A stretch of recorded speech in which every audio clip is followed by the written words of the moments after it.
السلام علیکم ورحمۃ اللہ وبرکاتہ۔ الحمد للہ وکفا وسلام علی عبادہ الذین اصطفیٰ، اما بعد فاعوذ باللہ من الشیطان الرجیم، بسم اللہ الرحمن الرحیم۔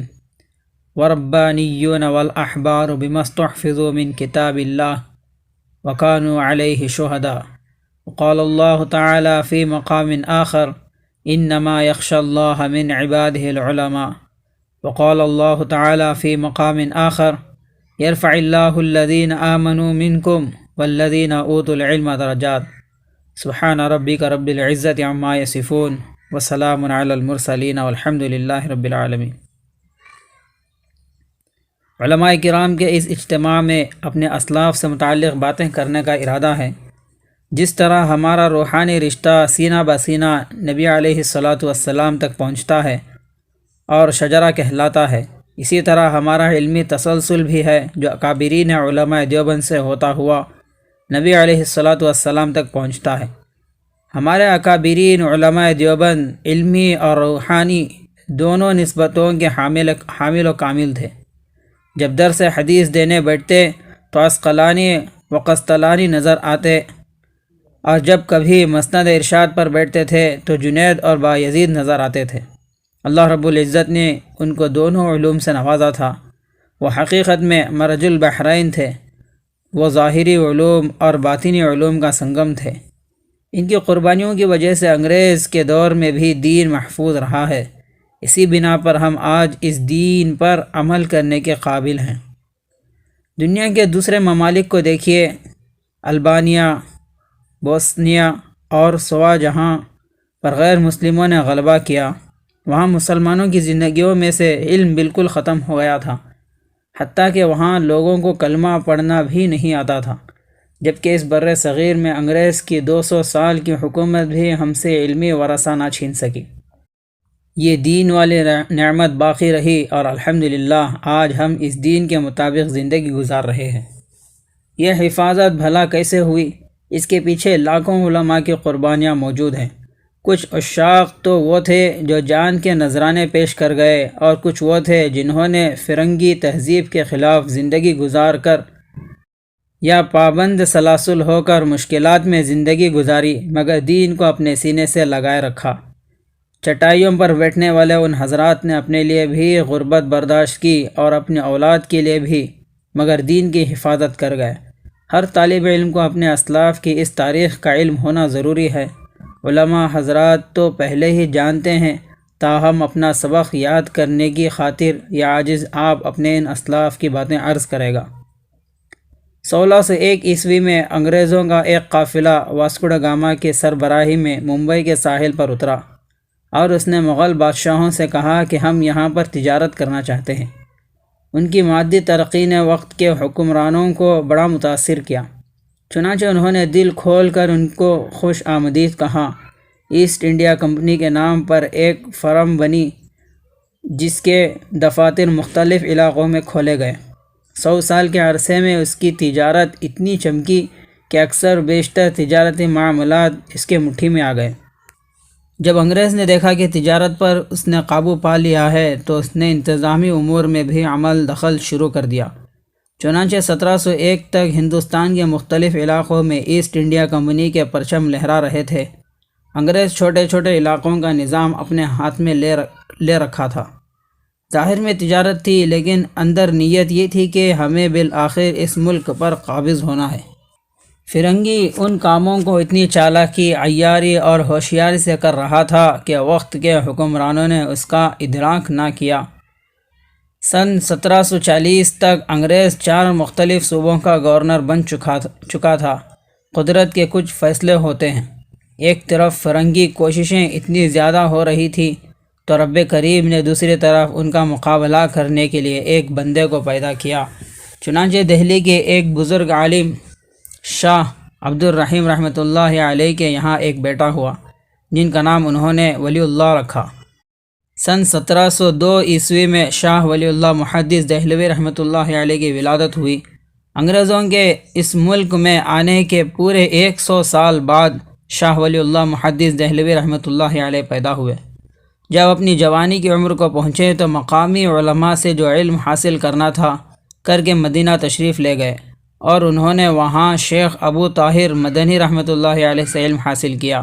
شاہ ولی اللہ وہ عالم دین ہیں جنہوں نے سب سے پہلے قرآن مجید کا فارسی میں ترجمہ کیا، جن کی کتابیں حجت اللہ البالغہ، تفہیمات الہیہ، فیوض الحرمین اکثر علماء کی نظروں سے گزری ہوں گی۔ انہوں نے حرمین شریفین سے واپس ہندوستان آ کر باقاعدہ دین کی تعلیم و تدریس کا سلسلہ شروع کر دیا۔ اللہ رب العزت نے انہیں فرزند انجمن عطا کیے۔ شاہ عبدالعزیز رحمۃ اللہ علیہ، شاہ عبدالقادر رحمۃ اللہ علیہ، اور شاہ عبدالغنی رحمۃ اللہ علیہ، اور شاہ رفیع الدین رحمۃ اللہ علیہ، یہ سب آفتاب و ماہتاب تھے۔ این خانہ ہمہ آفتاب است کے مصداق تھے۔ شاہ رفیع الدین اور شاہ عبدالقادر نے اردو زبان میں قرآن پاک کا ترجمہ کیا۔ سن 1762 میں شاہ ولی اللہ محدث دہلوی رحمۃ اللہ علیہ کی وفات ہوئی۔ اس کے بعد ان کے بڑے فرزند شاہ عبدالعزیز رحمۃ اللہ علیہ ان کے مسند پر بیٹھے۔ شاہ عبدالعزیز رحمۃ اللہ علیہ کو اللہ رب العزت نے فراست مؤمنانہ عطا کی تھی۔ اتقوا بفراست المؤمن فإنه هو ينظر بنور اللہ۔ انہوں نے محسوس کر لیا کہ فرنگیوں کے ارادے خطرناک ہیں، یہ ہم سے فقط ہماری دنیا ہی نہیں لینا چاہتے بلکہ ہمارا دین بھی چھیننا چاہتے ہیں۔ چنانچہ 1772 میں شاہ عبدالعزیز دہلوی رحمۃ اللہ علیہ نے فرنگیوں کے خلاف جہاد کا فتویٰ دے دیا کہ ان کو ملک سے نکالو اور آزادی حاصل کرو، کیونکہ مسلمانوں کے اوپر فرض ہو چکا ہے۔ چنانچہ سن 1772 عیسوی کے اس فتوے کے بعد جتنی بھی آزادی کی تحریکیں چلیں وہ دراصل اس فتوے کا نتیجہ تھا۔ تحریک ریشمی رومال، جنگ آزادی، تحریک ترک موالات اور تحریک بالاکوٹ، یا اس طرح کی جتنی بھی کوششیں تھیں وہ سب کے سب شاہ عبدالعزیز رحمۃ اللہ علیہ کے فتوے کا نتیجہ تھیں۔ مسلمانوں کے اندر ایک شعور پیدا ہونا شروع ہو گیا کہ فرنگی لوگ فقط اپنی تجارت ہی نہیں چمکانا چاہتے بلکہ اپنی تہذیب کو بھی یہاں پر ٹھوس کر اپنا طرز زندگی بھی وہ دینا چاہتے ہیں۔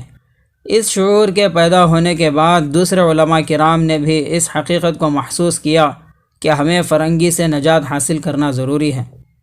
چنانچہ سن 1792 عیسوی میں سرنگا پٹنم میں حیدر علی کے بیٹے سلطان ٹیپو رحمۃ اللہ علیہ انگریزوں کے خلاف جنگ لڑی۔ یہ دل میں دین کا درد رکھنے والا بندہ تھا۔ وہ اپنے کئی فوجیوں کو لے کر انگریزوں کے ساتھ نبرد آزما ہوا، مگر اس فوج کے اندر ایک منافق بھی تھا جس کا نام میر صادق تھا۔ انگریزوں نے میر صادق کو 900 مربع زمین دینے کا وعدہ کیا، چنانچہ میر صادق کی منافقت کی وجہ سے سلطان ٹیپو کو شہادت نصیب ہوئی اور مسلمانوں کو فتح نہ ہو سکی۔ جب انگریزوں نے میسور پر قبضہ کر لیا تو وہ بڑے مطمئن ہوئے کہ چلو مسئلہ حل ہو گیا، مگر اس کے کچھ عرصے بعد نواب سراج الدولہ نے انگریزوں کے ساتھ پلاسی کی جنگ لڑی۔ اس کی فوج میں بھی ایک منافق تھا جس کا نام میر جعفر تھا۔ اس کو انگریز نے حسب عادت مال و دولت کا لالچ دیا تو اس نے سارے راز ان کو بتلا دیے۔ چنانچہ 22 گھنٹے کے اندر یہ جنگ پلاسی بھی اپنے منطقی انجام کو پہنچی اور انگریز اس میں بھی غالب رہا۔ جب انگریز نے میسور اور پلاسی کی جنگیں جیت لی تو اس نے سوچنا شروع کر دیا کہ یہ تحریکیں کیوں کھڑی ہو رہی ہیں، اس کا کچھ پکا بندوبست کرنا چاہیے تاکہ آئندہ ہمارے خلاف کوئی تحریک کھڑی نہ ہو سکے۔ چنانچہ اس نے مسلمانوں کے اوپر اپنا شکنجہ کسنا شروع کر دیا، لیکن اس نے یہ بھی محسوس کیا کہ اگر میں مسلمانوں پر بلا واسطہ مظالم ڈھاؤں گا تو وہ انگریزوں کے اور زیادہ مخالف بن جائیں گے۔ چنانچہ 1824 عیسوی میں اس نے رنجیت سنگھ کو پنجاب کا گورنر بنا دیا۔ رنجیت سنگھ نے انگریز کے اشارے پر مسلمانوں کا وہ برا حشر کیا کہ جس کو پڑھ کر انسان کے رونگٹے کھڑے ہو جاتے ہیں۔ علماء کو قتل کیا، مسلمانوں کی عورتوں کو بے آبرو کیا، ان کی جائیدادیں اور املاک کو اپنے قبضے میں لے لیا۔ جس طرح سے بھی وہ مسلمانوں کو پریشان کر سکتا تھا اس نے کرنے میں کوئی کمی نہ کی۔ 2 سال تک یہ سلسلہ جاری رہا۔ بالآخر دل میں دین کا درد رکھنے والے ایک بزرگ سید احمد شہید رحمۃ اللہ علیہ نے دیکھا کہ اب کسی نہ کسی کو قربانی دینا ہوگی تاکہ مسلمانوں کو ان مصیبتوں سے نجات مل سکے۔ لہٰذا وہ اور ان کے شاگرد شاہ اسماعیل شہید رحمۃ اللہ علیہ، جن کے ساتھ تقریباً 900 کے قریب مجاہدین اور 10,000 مریدین تھے۔ انہوں نے انگریز کے خلاف قدم اٹھانے کا فیصلہ کیا اور درہ خیبر کے راستے پشاور کے اندر داخل ہوئے۔ پہلے حملے میں سید احمد شہید رحمۃ اللہ علیہ نے پشاور کو فتح کر لیا۔ اس کے بعد شاہ اسماعیل شہید رحمۃ اللہ علیہ نے پشاور کے چوک میں کھڑے ہو کر شریعت کے نفاذ کا اعلان کیا، شراب کی بندش کا اعلان کیا۔ یہ 1 مئی اتوار کا دن تھا۔ عجیب بات یہ ہے کہ سن 1972 عیسوی میں حضرت مفتی محمود رحمۃ اللہ علیہ، جو انہی کے روحانی فرزند تھے، جب اللہ رب العزت نے ان کو وہاں کا چیف منسٹر بنایا تو انہوں نے بھی پشاور کی اسی جگہ پر شراب کی بندش کا اعلان کیا۔ وہ بھی 1 مئی اتوار کا دن تھا۔ پشاور پر فتح حاصل کرنے کے بعد سید احمد شہید رحمۃ اللہ علیہ کا یہ قافلہ آگے بڑھا، شنکیاری اور اکوڑا خٹک کو فتح کرتے ہوئے بالا کوٹ کی طرف بڑھا۔ پنجاب کے گورنر رنجیت سنگھ نے پیغام بھیجا کہ اٹک سے ادھر کا علاقہ تم سنبھالو اور ادھر کا علاقہ ہم سنبھالتے ہیں۔ سید احمد شہید رحمۃ اللہ علیہ نے فرمایا کہ مجھے زمین کی ضرورت نہیں، بلکہ مجھے لوگوں کے دین کی ضرورت ہے۔ میں تو دین کی حفاظت کے لیے یہ قدم اٹھا چکا ہوں، میں اپنے قدم بڑھاؤں گا، یا تو مجھے فتح نصیب ہوگی یا پھر شہادت نصیب ہوگی۔ چنانچہ انگریز کی ایما پر رنجیت سنگھ نے اپنی فوج لے کر وہاں مقابلے کے لیے آ گیا۔ بالا کوٹ کے قریب سید احمد شہید رحمۃ اللہ علیہ نے پڑاؤ ڈالا ہوا تھا۔ انگریز نے مقامی دیہاتوں کو لالچ دے کر ان سے معلومات حاصل کی اور تہجد کی نماز پڑھتے ہوئے سید احمد شہید رحمۃ اللہ علیہ کو شہید کر دیا۔ 5 مئی کو سید احمد شہید رحمۃ اللہ علیہ کی شہادت ہوئی تو شاہ اسماعیل شہید رحمۃ اللہ علیہ نے پھر انگریز سے جنگ کرنی شروع کر دی۔ 4 دن یہ معرکہ ہوتا رہا، حتیٰ کہ 9 مئی کو شاہ اسماعیل شہید رحمۃ اللہ علیہ بھی شہادت کر دیے گئے۔ یہ وہ حضرات ہیں جن کی قبور آج بھی بالا کوٹ میں موجود ہیں۔ تاریخ میں ایک عجیب واقعہ لکھا ہوا ہے کہ جب شاہ اسماعیل شہید رحمۃ اللہ علیہ چاروں طرف سے گھیر لیے گئے تو ایک سکھ نے نبی صلی اللہ علیہ وسلم کی شان میں گستاخی کے الفاظ کہے اور دوسرے نے ان کے اوپر تلوار تان لی۔ شاہ اسماعیل شہید رحمۃ اللہ علیہ کے دل میں عشق رسالت کی ایسی کیفیت تھی کہ آپ ان نازیبا الفاظ کو سن تڑپ اٹھے، اور آپ نے قسم کھائی کہ میں اس وقت تک نہیں مروں گا جب تک کہ میں تیرا کام تمام نہ کر لوں۔ یہ کہہ کر آپ نے اس کے اوپر خنجر لہرایا، مگر دوسرے سکھ نے آپ پر تلوار کا وار کیا۔ آپ کا سر آپ کے تن سے جدا ہو کر گر گیا۔ عجیب بات یہ ہے کہ بدن چونکہ حرکت میں آ چکا تھا اور ہاتھ میں خنجر تھا، لہٰذا بدن بغیر سر کے اس کے پیچھے بھاگتا رہا۔ جب سکھ نے دیکھا کہ بغیر سر کے یہ بدن میری طرف بھاگ رہا ہے تو وہ ڈر کے مارے پیچھے گرا۔ آپ اس کے اوپر گرے اور آپ کا خنجر اس کے سینے میں پیوست ہو گیا۔ اس طرح آپ کی قسم اللہ رب العزت نے پوری فرما دی۔ حدیث پاک میں آتا ہے کہ اللہ کے کچھ بندے ایسے ہوتے ہیں کہ اللہ رب العزت کے ہاں ان کا وہ مقام ہوتا ہے کہ جب وہ قسم کھا لیا کرتے ہیں تو اللہ رب العزت ان کی قسم کو پورا کر دیتا ہے۔ چنانچہ شاہ اسماعیل شہید رحمۃ اللہ علیہ کی کتاب تقویت الایمان اور منصب امامت آپ کی یقین کامل کی نشانیاں ہیں۔ جب انگریز اس میدان میں بھی غالب آ گیا تو بقیہ علماء نے سن 1856 میں آپس میں مشورہ کیا کہ انگریز کے خلاف ہمیں کوئی قدم اٹھانا چاہیے۔ چنانچہ اس میں مولانا جعفر تھاناسری، حضرت حاجی امداد اللہ مہاجر مکی رحمۃ اللہ علیہ، حضرت مولانا رشید احمد گنگوہی اور حضرت مولانا قاسم نانوتی رحمۃ اللہ علیہ وغیرہ حضرات موجود تھے۔ مشورے میں یہ بات آئی کہ ہماری افرادی قوت بہت کم ہے، ہم انگریز کے خلاف کیسے لڑ سکتے ہیں۔ اس موقع پر حضرت مولانا قاسم نانوتی رحمۃ اللہ علیہ نے کھڑے ہو کر یہ کہا، کیا ہماری تعداد غازیان بدر سے بھی تھوڑی ہے؟ آپ کے ان الفاظ سے دوسرے علماء کے اندر بھی شہادت کا جذبہ جاگ اٹھا، چونکہ 313 کی تعداد سے تو زیادہ تھے۔ چنانچہ فیصلہ ہوا کہ جو مرضی ہو ہمیں انگریز کے خلاف جہاد کرنا ہے۔ سال بھر اس مشورے پر عمل درآمد کی تیاری ہوتی رہی۔ چنانچہ 1857 میں جنگ آزادی لڑی گئی۔ اس کے 2 محاذ بنائے گئے، ایک محاذ امبالہ میں جس کے قائد مولانا جعفر تھاناسری رحمۃ اللہ علیہ تھے، اور دوسرا محاذ شاملی میں جس کے سپہ سالار حاجی امداد اللہ مہاجر مکی رحمۃ اللہ علیہ تھے۔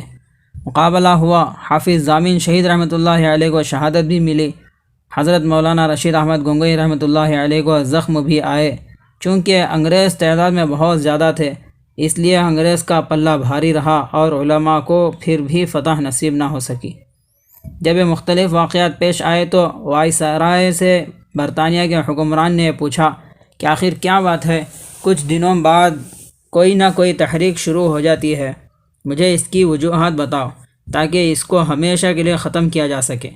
چنانچہ انہوں نے برطانیہ سے اپنے مبصرین اور تجزیہ نگار بلائے، جنہوں نے آ کر حالات کا جائزہ لیا اور کہا کہ اس وقت تک تحریکیں اٹھتی رہیں گی جب تک کہ ان 3 چیزوں کو ختم نہ کر دیا جائے۔ نمبر 1، سب سے پہلے قرآن مجید کو ختم کرنا چاہیے۔ نمبر 2، علماء کرام کو ختم کرنا چاہیے۔ نمبر 3، جذبہ جہاد کو ختم کرنا چاہیے۔ یہ 3 باتیں لب لباب تھیں۔ چنانچہ انگریز نے اس پر عمل در آمد شروع کر دیا۔ 3 سال کے اندر قرآن پاک کے 3 لاکھ نسخے نظر آتش کر دیے اور 14,000 علماء کرام کو پھانسی دی گئی۔ تھامسن اپنی تاریخ میں لکھتا ہے کہ دہلی سے لے کر پشاور تک جرنیلی سڑک کے دونوں طرف کوئی بڑا درخت ایسا نہیں تھا جس پر کسی عالم کی لاش لٹکتی نظر نہ آ رہی ہو۔ بادشاہی مسجد میں پھانسی کا پھندا لٹکایا گیا اور دیگر مسجدوں کے اندر علماء کرام کو پھانسی دی گئی۔ تھامسن اپنی یادداشت میں لکھتا ہے کہ میں دہلی گیا تو کیمپ میں ٹھہرا ہوا تھا، مجھے وہاں انسانی گوشت کے جلنے کی بدبو محسوس ہوئی۔ میں پریشان ہو کر اٹھا کہ یہ کیا معاملہ ہے۔ جب کیمپ کے پیچھے جا کر دیکھا تو کچھ انگریزوں نے انگارے جلائے ہوئے تھے اور 40 علماء کو بے لباس کر کے ان انگاروں کے پاس کھڑا کیا ہوا تھا اور انہیں یہ کہا جا رہا تھا کہ تم ہمیشہ کے لیے ہمارا ساتھ دینے کا وعدہ کرو، نہیں تو تمہیں انگاروں پر لٹایا دیں گے۔ انہوں نے انکار کیا تو 40 علماء کو انگاروں پر لٹا دیا گیا۔ یہ ان کے گوشت جلنے کی بدبو تھی جو خیموں میں بھی محسوس ہو رہی تھی۔ وہ کہتا ہے کہ اسی طرح 40 علماء شہید ہو گئے تو پھر 40 اور علماء کو بھی اس طرح اوپر لٹایا گیا۔ مولانا احمد اللہ گجراتی رحمۃ اللہ علیہ بڑے عالم تھے۔ ایک انگریز نے ان سے کچھ عربی سیکھی تھی۔ وہ انگریز اس وقت ان لوگوں میں سے تھا جو مسلمان علماء کو پھانسی دے رہے تھے۔ اس نے مولانا احمد اللہ گجراتی رحمۃ اللہ علیہ سے کہا کہ آپ میرے استاد ہیں، آپ صرف زبان سے کہہ دیں کہ میں اس تحریک آزادی میں شریک نہ تھا، میں آپ کا نام پھانسی دینے والوں میں سے نکال دوں گا۔ احمد اللہ گجراتی رحمۃ اللہ علیہ نے جواب دیا، میں یہ بات کر کے اللہ رب العزت کے دفتر سے نام نکلوانا نہیں چاہتا۔ سبحان اللہ۔ تو ان حضرات نے اپنی جان کے نذرانے پیش کر دیے مگر انگریز کا ساتھ دینے پر تیار نہ ہوئے۔ مولانا تھاناسری رحمۃ اللہ علیہ اپنی کتاب تاریخ کالا پانی میں لکھتے ہیں کہ ہم کئی علماء تھے جن کو گرفتار کر کے امرتسر جیل میں رکھا گیا، پھر فیصلہ کیا گیا کہ ان کو لاہور بھیج دیا جائے۔ جب لاہور بھیج دیا گیا تو یہاں کے حکمرانوں نے فیصلہ کیا کہ ان کو سزا دی جائے تاکہ ان کی وجہ سے دوسروں کو بھی عبرت حاصل ہو۔ وہاں کا انگریز حکمران اتنا ظالم تھا کہ اس نے لوہے کے پنجرے بنوائے جن کے چاروں طرف اس نے لوہے کی کیلیں لگوائیں، اور اس کے اندر جگہ اتنی تھوڑی تھی کہ اس میں ایک آدمی فقط بیٹھ سکتا تھا۔ جب آدمی اندر جاتا تو اس کی چاروں طرف کیلیں ہوتی۔ علماء کرام کو ان پنجروں کے اندر بند کر کے ریل کے ڈبے میں ان پنجروں کو رکھ دیا گیا۔ اس طرح ان کو لاہور سے ملتان پہنچایا گیا۔ فرماتے ہیں کہ ریل کے ڈبے کو جھٹکے لگتے تو ہم کبھی ادھر گرتے کبھی ادھر گرتے، تو ہمارے کبھی اس طرف کیلیں چبھتی اور کبھی اس طرف۔ جسم کے چاروں طرف کیلوں کی وجہ سے زخم بن گئے جن میں سے خون جاری رہتا۔ 3 مہینے کے اندر ہمیں لاہور سے ملتان پہنچایا گیا۔ کئی ہفتے یہ بوگیاں کھڑی رہتی اور ہماری پرواہ ہی نہ کی جاتی۔ ہم گرمی میں پسینے کی وجہ سے پریشان ہوتے، کبھی گرمی میں پیاس کی شدت کی وجہ سے تڑپتے اور کبھی اپنے زخموں کی وجہ سے پریشان ہوتے۔ لگانے کے لیے مرہم بھی کوئی نہیں ہوتا تھا اور ہمیں اتنی تکلیف میں رکھا گیا کہ ہم اس کی حقیقت الفاظ میں بیان ہی نہیں کر سکتے۔ 3 مہینے ان کیلوں والے پنجروں میں رہ کر آخر ہم ملتان پہنچے۔ وہاں ہمیں انگریز نے نکالا اور بتا دیا کہ ہمارے لیے پھانسی کا حکم ہو چکا ہے۔ جب ہم نے پھانسی کا حکم سنا تو ہمارے چہروں کے اوپر تازگی آ گئی کہ الحمدللہ اب منزل قریب ہے۔ اگلے دن جب انگریز آیا تو اس نے دیکھا کہ علماء کرام کے چہروں پر بڑی تازگی بڑی رونق اور بڑا اطمینان ہے۔ اس نے پوچھا کہ کیا وجہ ہے کہ آج تمہارے چہرے پر بڑا سکون نظر آ رہا ہے؟ ایک عالم نے کہا کہ اس لیے کہ ہماری شہادت کا وقت قریب ہے۔ جب انگریز نے یہ سنا تو وہ سوچنے لگ گیا، چنانچہ اس نے فوراً اپنے افسر سے رابطہ کیا کہ ان کو پھانسی دیں گے تو اس پر یہ خوشیاں منا رہے ہیں اور ہم ان علماء کو خوش نہیں دیکھ سکتے۔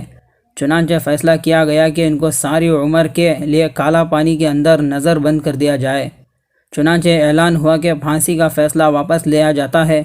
اس موقع پر مولانا جعفر تھانسری رحمۃ اللہ علیہ نے ایک عجیب شعر لکھا: مستحق دار کو حکم نظر بندی کا ملا، کیا کہوں کیسے رہائی ہوتے ہوتے رہ گئی، کہ اگر شہادت نصیب ہو جاتی تو رہائی ہو جاتی۔ سبحان اللہ، شہادت کی خاطر کتنا تڑپنے والے لوگ تھے۔ چنانچہ انگریز نے علماء کو پھانسی دینے کے بعد تیسرا کام یہ کیا کہ اس ملک کے اندر کچھ ایسے فرقے دین کے نام پر پیدا کیے جنہوں نے فتویٰ دیا کہ انگریز کے خلاف جہاد کرنا حرام ہے۔ اس تاریخ کے پس منظر میں یہ سب باتیں سمجھنی آسان ہو جائیں گی کہ انگریز کا ساتھ دینے والے کون تھے، یعنی میر جعفر اور میر صادق کون تھے، جنہیں مربع آلاٹ ہو گئے۔ آپ کو بڑے بڑے زمیندار ملیں گے جن کی تاریخ انگریزوں تک ملے گی، اور جو حضرات قربانیاں دینے والے ملیں گے ان کی تاریخ ہمارے اسلاف کے ساتھ جا کر ملے گی۔ چنانچہ انگریز نے ان تینوں باتوں پر عمل درآمد کیا، قرآن مجید کے نسخے ضائع کیے، علماء کرام کو شہید کیا، اور اس امت سے جذبہ جہاد کو ختم کرنے کے لیے جہاد کی حرمت پر فتوے جاری کروائے۔ مختلف مدارس اس وقت وقف کی جائیداد سے چلا کرتے تھے، چنانچہ انگریز نے وقف کی تمام املاک کو اپنے قبضے میں لے لیا اور یوں گویا مدارس کی شہرک کو کاٹ دیا گیا۔ چنانچہ فقط دہلی شہر میں 1000 مدارس بند ہو گئے۔ بڑے بڑے مدارس کی تعداد 10,000 تھی جن کو بند کر دیا گیا۔ حضرت شاہ ولی اللہ محدث دہلوی رحمۃ اللہ علیہ کے مدرسہ رحیمیہ پر بلڈوزر پھیر دیا اور بالکل برابر کر دیا گیا۔ انگریز اپنی طرف سے پورا بندوبست کر چکا تھا، اس میں اس کو کئی سال لگ گئے۔ 1361 میں پھر اللہ کے ایک مقبول بندے حضرت مولانا قاسم نانوتوی رحمۃ اللہ علیہ کے دل میں خیال آیا کہ مسلمانوں سے اس کی دنیا تو چھین لی گئی، یہ کوئی اتنا بڑا نقصان نہیں ہے، لیکن مسلمانوں سے تو اب ان کا دین چھینا جا رہا ہے، یہ بہت بڑا نقصان ہے، لہٰذا اس کی تلافی کی کوئی صورت ہونی چاہیے۔ ان کے سسرال دیوبند میں تھے اور یہ چھوٹی سی بستی تھی۔ چنانچہ سن 1867 عیسوی میں انہوں نے اس چھوٹی سی بستی میں ایک دارالعلوم کی بنیاد رکھ دی۔ چھوٹی بستی کو اس لیے منتخب کیا گیا کہ بڑے شہر کی سرگرمیاں حکومت وقت کی نظر میں فوراً آ جاتی ہیں، چھوٹی بستی سے کام شروع کریں گے تو کسی کی نظر میں ہی نہیں آئیں گے۔ واقعی ان کی بات سچی نکلی۔ 1867 عیسوی میں جب انہوں نے کام شروع کیا تو 30 مئی کا دن تھا اور 15 محرم الحرام کی تاریخ بنتی تھی جب دارالعلوم دیوبند کا سنگ بنیاد رکھا گیا۔ انار کے ایک درخت کے نیچے ایک استاد اور ایک شاگرد، پڑھانے والے کا نام ملا محمود رحمۃ اللہ علیہ اور پڑھنے والے کا نام محمود حسن رحمۃ اللہ علیہ۔ کوئی نہیں جانتا تھا کہ پہلا قدم جو اٹھایا گیا ہے بالآخر اسے کتنا بڑا علمی مرکز بنتا ہے۔ ہزاروں نہیں لاکھوں لوگوں کے دلوں کو علمی معارف سے سیراب کرنا ہے۔ دارالعلوم دیوبند کا جب سنگ بنیاد رکھا جانے لگا تو حضرت مولانا قاسم نانوتوی رحمۃ اللہ علیہ نے یہ اعلان فرمایا کہ آج دارالعلوم دیوبند کا سنگ بنیاد ایک ایسی بستی سے رکھواؤں گا جس نے کبھی اپنی زندگی میں کبیرہ گناہ تو کیا، دل میں کبھی کبیرہ گناہ کرنے کا مصمم ارادہ بھی نہیں آیا۔ مولانا اصغر حسین کاندھلوی رحمۃ اللہ علیہ کے ماموں شاہ حسین احمد رحمۃ اللہ علیہ مشہور ہستی تھے۔ ان کا قد دیکھنے میں اتنا بڑا نہیں تھا مگر اللہ تعالیٰ کے یہاں بہت بڑا مقام تھا۔ وہ گھاس کاٹتے اور بیچ کر اپنی زندگی گزارتے تھے۔ وہ تھوڑے تھوڑے پیسے روزانہ بچاتے رہتے۔